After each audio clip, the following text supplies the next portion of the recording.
Densus 88 anti teror berencana melakukan deradikalisasi terhadap anak-anak yang diduga terpapar radikalisme dari kelompok teroris Negara Islam Indonesia atau NII. Kabag Operasi Densus 88 anti teror, Kombes Aswin Siregar menegaskan deradikalisasi tersebut perlu dilakukan karena anak-anak begitu mudah didoktrin untuk menjadi teroris. Untuk mengatasi terorisasi anak-anak tersebut, Densus 88 kemudian menggandeng Kemensos dan Ormas Islam. Kami bekerja sama dengan Kementerian Sosial atau Ormas Islam dalam rangka moderasi beragama, kata Aswin. Kebijakan Densus 88 untuk diketahui didasarkan pada temuan fakta mengejutkan terkait penangkapan 16 teroris di Sumatera Barat pada Jumat 25 Maret kemarin. Kelompok teroris NII itu mengaku merekrut anggota baru yang masih anak-anak di wilayah Sumatera Barat secara masif. Menindaklanjuti pengakuan tersebut, aparat menjadikan deradikalisasi dan moderasi beragama sebagai sesuatu yang urgent. KPAI pun berkomentar mengenai kasus ini. Kami berharap kasus ini didalami dan dikembangkan agar anak-anak yang diduga dilibatkan dalam aktivitas jaringan terorisme segera bisa teridentifikasi. Karena jika ada anak korban tidak teridentifikasi, upaya penanganan lanjutan tidak dapat terlaksana dengan baik. Anak-anak harus kita selamatkan, ujar Ketua KPAI Susanto kepada wartawan Senin 28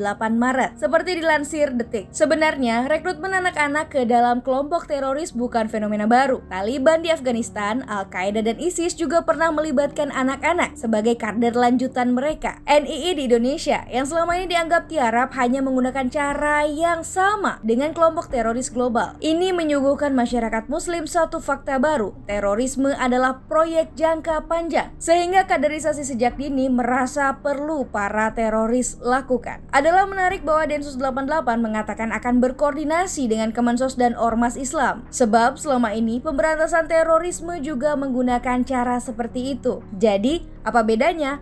Menurut saya ada dua hal yang unik dari langkah Densus 88. Yang pertama, mempertegas peran moderasi dalam mengatasi terorisme secara face to face, karena selama ini koridor moderasi dianggap belum jelas. Yang kedua, menciptakan arah baru deradikalisasi. Berdasar keterangan aparat, NII terkuak ingin mengubah ideologi negara dan hendak memberontak ketika negara dalam keadaan lengah. Apakah kita harus percaya? Saya rasa itu ada benarnya. Dalam sejarah, satu-satunya kelompok teror yang pernah melakukan pemberontakan adalah NII. Artinya, meskipun selama ini kabarnya tenggelam oleh kelompok teror seperti JI, JAD, dan MIT, NII tidak bisa disepelekan. Mereka bukan kelompok teroris kemarin sore. Hal yang harus dipegang dari NII adalah keteguhan dan kesolidannya, bahwa meski kelompok teror bermunculan, permainan mereka tetap cerdik dan tidak gegabah. Para teroris NII menyadari di tengah kemasifan pemerintah menanggulangi radikalisme terorisme, melakukan aksi teror adalah bunuh diri berjamaah. Buktinya, JI dan JAD hari ini diburu hingga ke akarnya. Andai saja mereka tidak beraksi, mungkin gerilya mereka tidak akan terlacak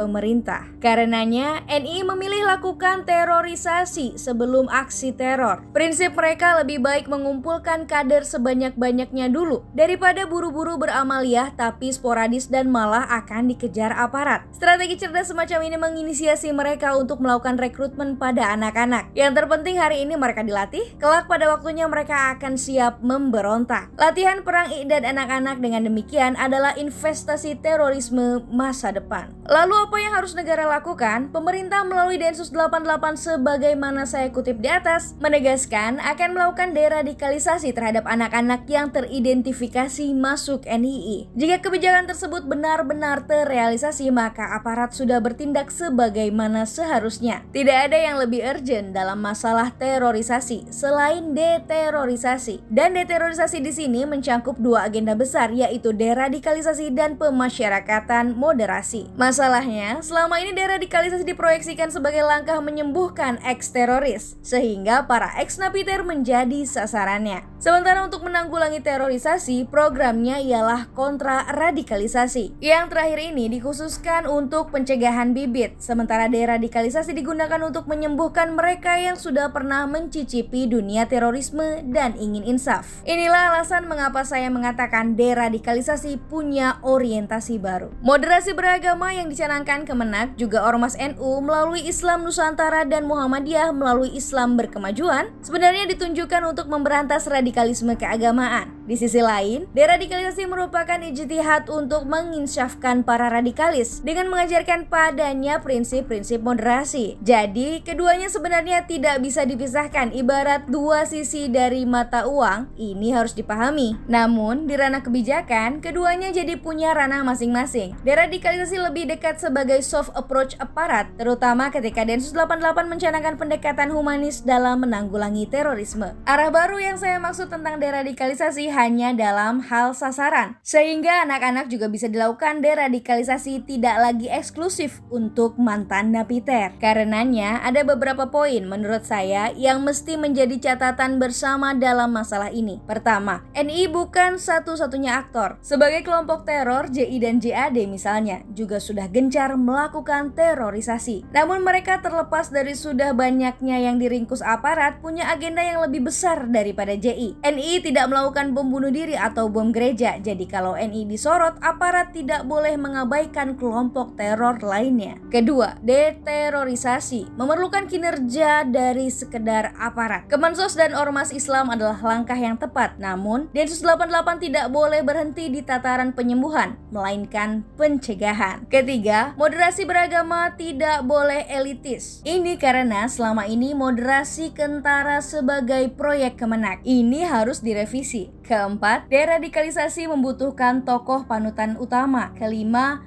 deradikalisasi tidak bisa diidentikan sebagai politik rezim. Densus 88 menegaskan penanggulangan NI dan kelompok teror lain di seluruh Indonesia. Terorisasi anak-anak menjadi masalah utama yang ingin mereka selesaikan. Artinya, deradikalisasi yang memiliki arah baru tersebut dan moderasi bersifat urgent. Harapan besarnya semoga tidak hanya berhenti di teori. Semua orang berharap deradikalisasi dan moderasi beragama efektif menanggulangi terorisme secara holistis, dari anak hingga dewasa dan dari NII ke kelompok teror lainnya. Wallahu a'lam bishawab.